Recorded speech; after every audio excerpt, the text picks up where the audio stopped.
Hi friends, A C ಕೆಟ್ಟೋಗಿದ್ದು ಹೇಳಿದ್ದೆ, P C board ಹೊರಟೋಗಿದೆ ಅಂತ. P C board ತರಿಸಿದ್ದೀನಿ.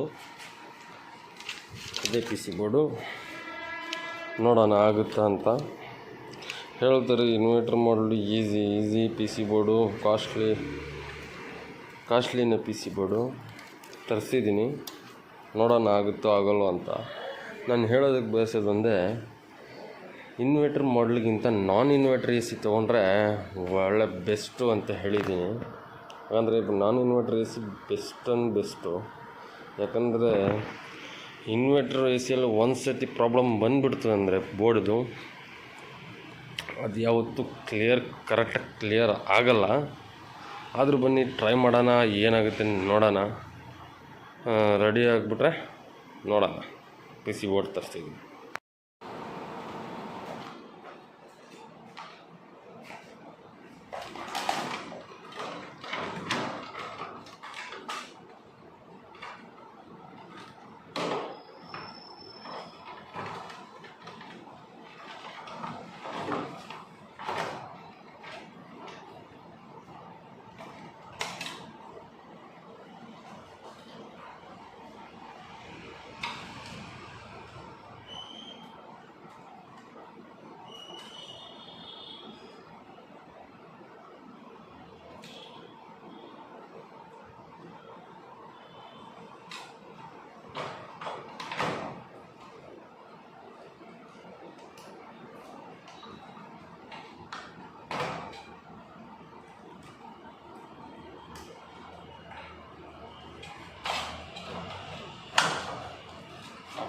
P C board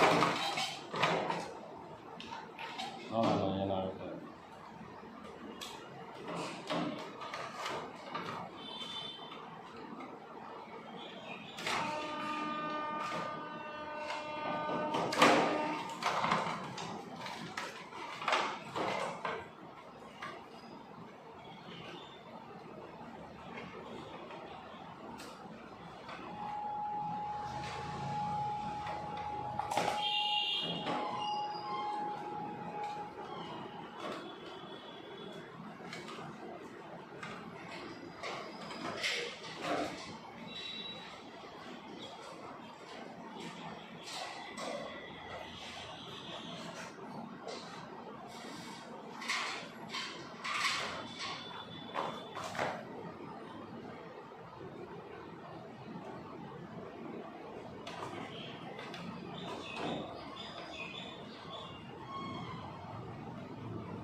ಆಲೋಚಿಸಿ ತೆಗೆದಿದ್ದೀನಿ.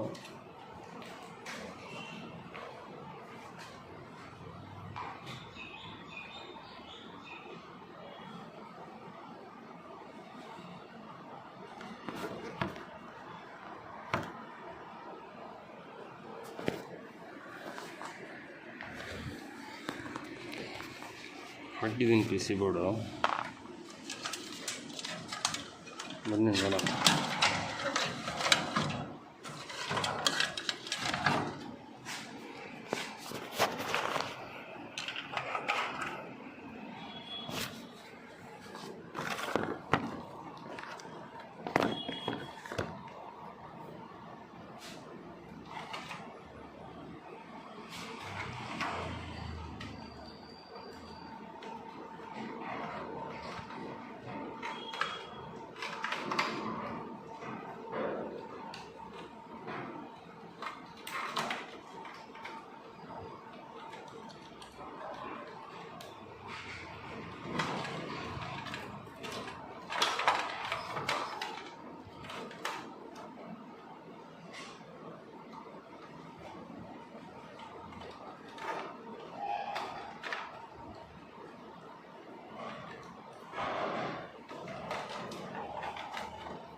ಕನೆಕ್ಷನ್ ಹಾಕಿದ್ದೀನಿ. ಇವಾಗ ನಿಮ್ಮ ಸ್ಮಾರ್ಟ್ ಇನ್ಸ್ಟಾಲೇಷನ್ ಹಾಕೋಣ.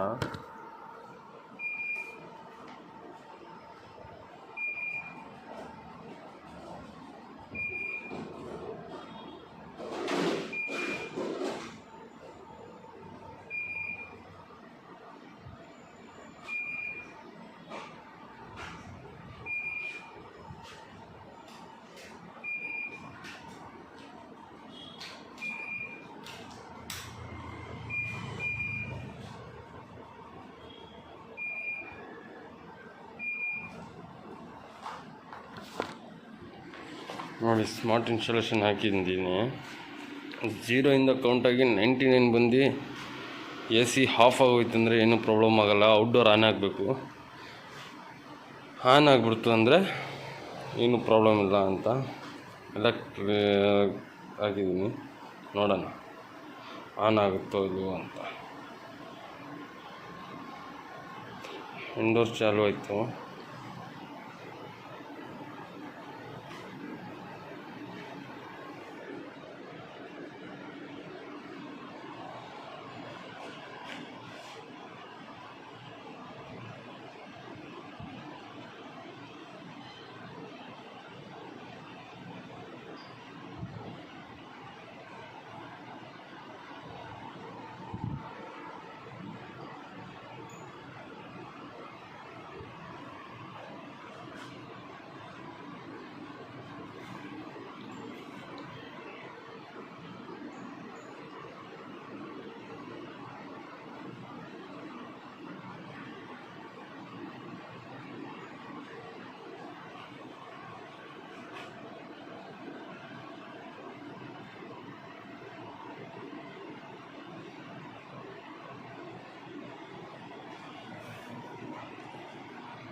$22 ಬಂದಿದೆ. 48, 49 ಬಂದಮೇಲೆ ಔಟ್ಡೋರ್ ಆನ್ ಆಗಬೇಕು. 50 ಒಳಗಡೆ ಔಟ್ಡೋರ್ ಆನ್ ಆಗಿಬಿಡ್ಬೇಕು. ಆಗಲಿಲ್ಲ ಅಂದರೆ ಎರರ್ ಬಂದೇ ಬರುತ್ತೆ. ಈ ಇನ್ವರ್ಟರ್ ಮಾಡಲಲ್ಲಿ ಇದೇ ಪ್ರಾಬ್ಲಮ್ಮು.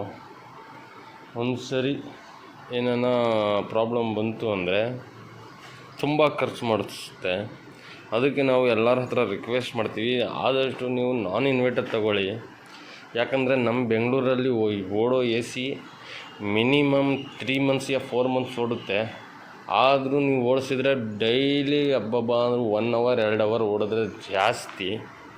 ಅದಕ್ಕೆ ಯಾವತ್ತಾದ್ರೂ ನೀವು ನಾನ್ ಇನ್ವರ್ಟರ್ ಪರ್ಚೇಸ್ ಮಾಡಿದ್ರೆ ಬೆಸ್ಟು. ಯಾಕಂದರೆ ಖರ್ಚು ಕಮ್ಮಿ, ಏನಾದ್ರೂ ಅದ್ರ ಜೊತೆ ಫೈಟ್ ಆಡಿ ಕಮ್ಮಿ ಖರ್ಚಲ್ಲಿ ರೆಡಿ ಮಾಡಿಸ್ಬೋದು. ಇದರಲ್ಲಿ ಒಂದು ಸತಿ ಏನಾನ ನಿಮ್ಮದು ಪವರ್ ಏನಾನ ಆಯಿತು, ಪವರಲ್ಲಿ ಏನಾನ ಪ್ರಾಬ್ಲಮ್ ಇತ್ತು ಅಂದರೆ ಪಿ ಸಿ ಬೋರ್ಡ್ ಹೋಯ್ತು ಅಂದರೆ ತುಂಬ ಖರ್ಚು.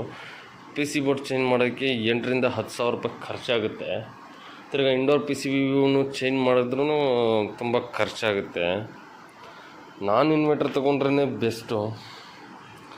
ಯಾಕಂದರೆ ಅದರಲ್ಲಿ ಒಂದು ಕೆಪಾಸಿಟರ್ ಹೋಗುತ್ತೆ, ಇಲ್ಲಾಂದರೆ ಫ್ಯಾನ್ ಕೆಪಾಸಿಟರ್ ಹೋಗುತ್ತೆ, ಇಲ್ಲಾಂದರೆ ಮೋಟ್ರ್ ಹೋಗಿದ್ರೆ ಕಂಪ್ರೆಸರ್ ಹೋಗುತ್ತೆ. ಬೋರ್ಡ್ ಗಿಡ್ ಏನು ಸಮಸ್ಯೆ ಇರೋಲ್ಲ. ಏನಾದ್ರೂ ಇದು ಮಾಡ್ಕೊಬೋದು. ಔಟ್ಡೋರ್ ಏನಾನ ಕಂಪ್ರೆಸರ್ ಹೋಗಿದ್ರೆ ಬೇರೆ ಔಟ್ಡೋರೇ ಚೇಂಜ್ ಮಾಡಿಬಿಡ್ಬೋದು. ಬೇರೆ ಯಾವ ಕಂಪ್ನಿ ಔಟ್ಡೋರ್ ಬೇಕಾದರೂ ಹಾಕಿಬಿಡ್ಬೋದು. ಆದರೆ ಈ ಎ ಸಿಗಳಲ್ಲಿ ಇಲ್ಲ. ಆ ಕಂಪ್ನಿದು ಅದೇ ಹಾಕಬೇಕು, ಆ ಕಂಪ್ನಿಗೆ ಅದೇ ಹಾಕಬೇಕು. ಅದೇ ಸಮಸ್ಯೆ ಬರೋದು. ನೋಡಿ, ಇಷ್ಟೊತ್ತಿಗೆ ಔಟ್ಡೋರ್ ಆನ್ ಆಗಿಬಿಡ್ಬೇಕಾಗಿತ್ತು. 49, 50 ಒಳಗಡೆ ಔಟ್ಡೋರ್ ಆನ್ ಆಗಿಬಿಡ್ಬೇಕಾಗಿತ್ತು. ಆಗಲಿಲ್ಲ.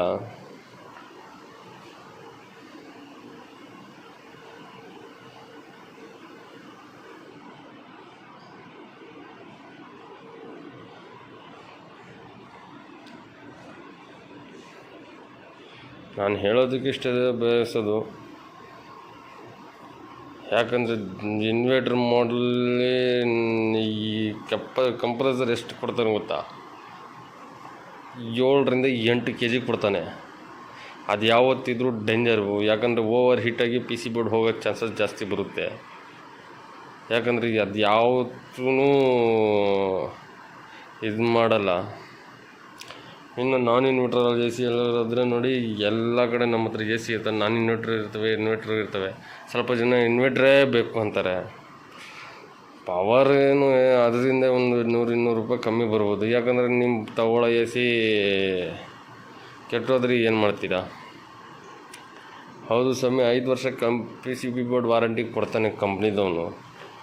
5 ವರ್ಷ ಅಂದರೆ ಅದು ನೀವೇನನ್ನ ಕೆಟ್ಟೋಯ್ತು ಅಂದರೆ ಮಿನಿಮಮ್ 1 ತಿಂಗಳಿಂದ 2 ತಿಂಗಳಾಗುತ್ತೆ ಅದು ನಿಮಗೆ ಹೋಗಿ ಅದೇ ಎಕ್ಸ್ಚೇಂಜ್ ಆಗಿ ಇದಾಗಿ ಅದಾಗಿ ವಾರಂಟಿ ಕ್ಲೇಮ್ ಆಗೋದಕ್ಕೆ 1 ತಿಂಗಳಂತೂ ಮಿನಿಮಮ್ ಬೇಕೇ ಬೇಕು ಸರ್.